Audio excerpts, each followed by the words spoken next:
राधा और कृष्ण की मोती की खेती। नमस्कार दोस्तों, आज मैं आपको राधा रानी और श्री कृष्ण के मोती की खेती की कहानी सुनाने जा रही हूँ। आज राधा रानी और उनकी सखियाँ अत्यंत प्रसन्न थीं और क्यों ना होती, आज उन्हें एक महत्वपूर्ण कार्य जो करना था और वह था स्वयं के लिए सुंदर मोतियों की माला और हारे बनाने का कार्य। आखिर दिवाली बस कुछ ही दिनों में तो आने वाली थी, तो बस आज सुबह सुबह सभी एकत्रित हो गई थी माल्य हरि कुंड के पास। और जानते हैं यह सब आज इस विशेष स्थान पर क्यों एकत्रित हुई थी? क्योंकि यह वही स्थान था जो अभी तक कृष्ण की नजरों से बचा हुआ था। कम से कम उन्हें ऐसा लग रहा था। और यहाँ पर वह शांति से एकांत में अपनी अपनी सुंदर माला और हार बना सकती थी। अन्यथा आपको तो पता ही है कि कृष्ण और उसकी टोली राधा, ललिता और विशाखा को कभी अकेला छोड़ते हैं क्या? आखिरकार आज कृष्ण की नजरों से बचकर राधा रानी और अपनी सखियों के साथ बैठकर सुंदर मोतियों की माला बना रही थी। 1 घंटे का समय तो आराम से व्यतीत हो गया और दूर दूर तक कृष्ण के वहां आने की कोई खबर नहीं थी। ललिता ने राधा से कहा, राधा, कृष्ण से इस प्रकार छिपकर आराम से माला बनाने में कितना आनंद आ रहा है। वह सब हमें ढूंढ रहे होंगे और उनको पता भी नहीं चलेगा कि हम सब यहाँ बैठी हुई हैं। इस प्रकार बातें करते करते सब आपस में प्रसन्न हो रही थी और बस उनकी खुशी का अंत आ गया। ना जाने कहां से एक मीठी सी आवाज आई, राधा, तुम यहाँ हो। जैसे ही राधा और उनकी सखियों ने ऊपर देखा तो वहां कन्हैया अपनी पूरी टोली के साथ उन सबके सिर पर मंडरा रहा था। कन्हैया की पूरी टोली ने राधा और उनकी सखियों को घेर लिया था। सब उन्हें घूर घूर कर देख रहे थे। अब यह देखकर राधा और उनकी सखियों को समझ में नहीं आया कि आखिर इस स्थान का पता उसे कैसे चला। अभी राधा रानी यह सोच ही रही थी कि कृष्ण ने दूसरा प्रश्न पूछा, राधा, तुम यहाँ क्या कर रही हो?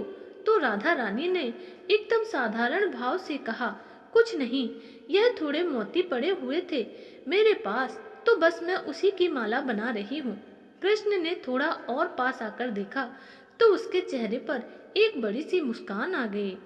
तुरंत उसने राधा से कहा, यह तो बड़े ही सुंदर मोती हैं, क्या तुम इन्हें मुझे अपनी गायों के लिए माला बनाने के लिए दे सकती हो? इन मोतियों की माला पहनकर मेरी गाय भी दिवाली पर बड़ी बड़ी सुंदर दिखेंगी।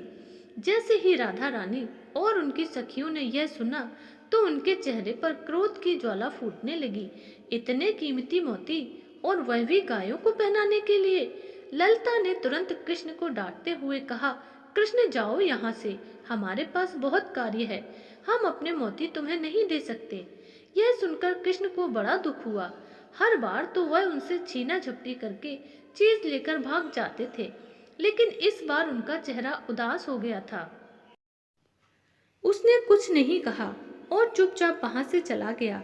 यह देखकर राधा रानी को बड़ा आश्चर्य हुआ और दुख भी। आखिर कृष्ण को ऐसे उदास होते हुए कैसे देख सकती थी? राधा को अब माला बनाने में कोई उत्साह नहीं आ रहा था, क्योंकि उन्हें अब कृष्ण की चिंता होने लगी थी। कुछ ही समय में उनके पास कृष्ण की टोली से एक सखा आया। वह था मधुमंगल। उसने गोपियों से बड़े ही गंभीर स्वर में कहा, कृष्ण ने मुझे यहाँ आप सबके पास भेजा है और कहा है कि हमें कुछ मटके भरकर दूध चाहिए। यह सुनकर गोपियों ने कहा, अच्छा, तो अब तुम्हारे मित्र को मोती नहीं दूध चाहिए? तो मधुमंगल ने फिर से गंभीरता पूर्वक कहता है, क्योंकि आप सभी ने उसे मोती नहीं दिए हैं, इसीलिए अब उसने स्वयं मोतियों की खेती करने का निर्णय लिया है। अब हम अपने मोती स्वयं उगाएंगे और उससे बनी हुई माला अपनी गायों को पहनाएंगे। तो गोपियों ने एक साथ एक स्वर में कहा, क्या मोती की खेती? पता है मोती कभी पेड़ पर नहीं उगते हैं, यह तो समुद्र में पाए जाते हैं। तुम्हारा मित्र सच में नादान है। कृष्ण का मजाक उड़ते हुए देखकर मधुमंगल ने कहा, आप लोगों ने जब मोती नहीं दिए तो उसने मैया यशोदा के पास से वह मोती लिए हैं और अब कृष्ण ने उन सभी मोतियों को जमीन में बो दिया है और अब उसे सींचने के लिए हमें दूध की आवश्यकता है। वही लेने के लिए उसने मुझे आपके पास भेजा है। यह सुनकर राधा, ललिता, विशाखा और सारी सखियां पेट पकड़कर जोर से हंसने लगी और कृष्ण का मजाक उड़ाने लगी। मधुमंगल, तुम्हें लगता है कि हम अपना कीमती दूध तुम्हारे कृष्ण को देंगे, और वह भी मोती उगाने के लिए? कभी नहीं। मधुमंगल गोपियों की बातों को सुनकर चला जाता है, लेकिन अब गोपियों के मन में जिज्ञासा प्रकट हुई। सब छिपते छिपाते मधुमंगल का पीछा करते हुए पहुंच गई उस स्थान पर जहां कृष्ण और उसकी टोली मोती उगा रही थी।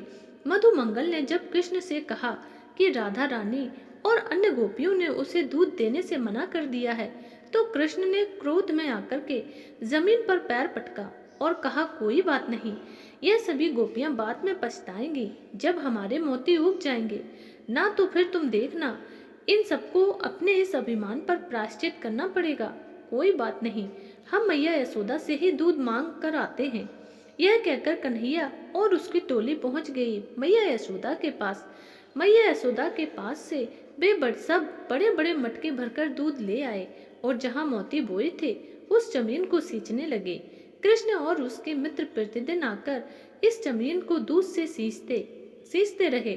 राधा रानी और अन्य सखियां प्रतिदिन पेड़ के पीछे छुपकर उन्हें देखती रही। आखिर 5 दिन बाद उस जमीन से पेड़ उग आए थे और उसमें सुंदर मोती चमक रहे थे। वह भी साधारण मोती नहीं, रंग बिरंगे मोती, ऐसे मोती जो पूरे वृंदावन में पहले कभी नहीं देखे थे। और यह देखकर कृष्ण और उसके सभी सखा आनंद से झूम उठे, उछलकर अपनी जीत की खुशी मना रहे थे, कृष्ण को बधाई दे रहे थे। लेकिन राधा रानी और उनकी सखियों के पैरों तले से जमीन खिसक रही थी। उनके मस्तिष्क ने काम करना बंद कर दिया था। यह कैसे संभव हो सकता है कि कृष्ण मोती का पेड़ कैसे उगा सकता है? और अब बारी थी कन्हैया और उनकी टोली द्वारा उनका मजाक उड़ाने की। और विश्वास करिए, कृष्ण और उनके सखाओं ने गोपियों का मजाक उड़ाने में कोई कसर नहीं छोड़ी। राधा ने कृष्ण से जाकर कहा, कृष्ण, यह तो बड़े ही सुंदर मोती है, क्या तुम उनमें से कुछ मोती हमें दे सकते हो?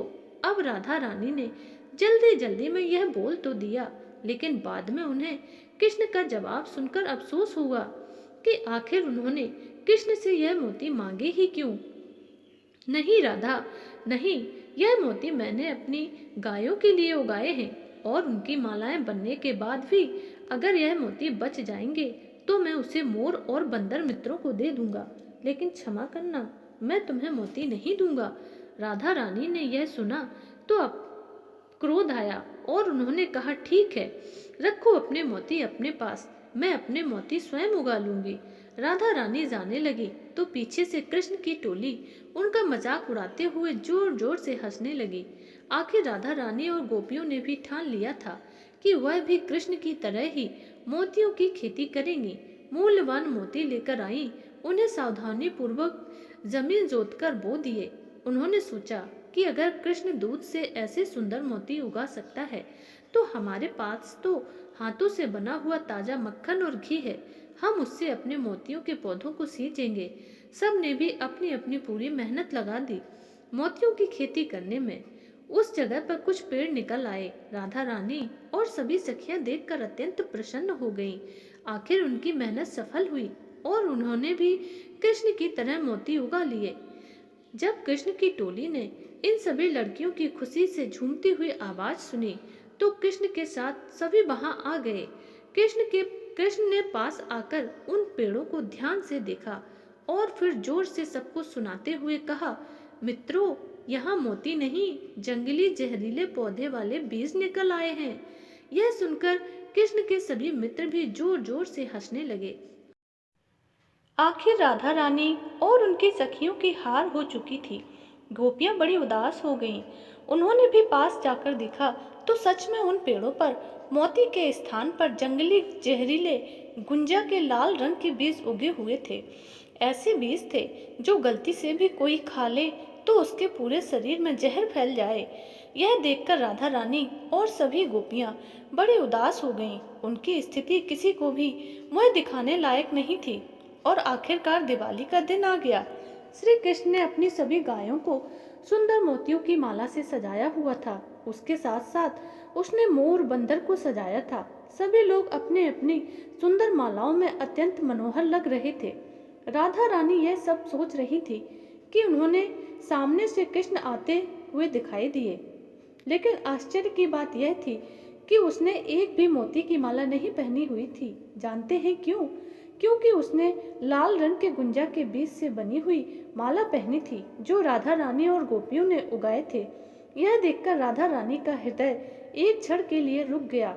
माला के जहरीले बीज कृष्ण को नुकसान न पहुंचा दें। जैसे ही कृष्ण उनके पास आए तो कृष्ण ने राधा रानी से कहा, राधा, मेरे लिए यह गुंजा के बीज मेरे मोतियों से भी अत्यधिक मूल्यवान हैं।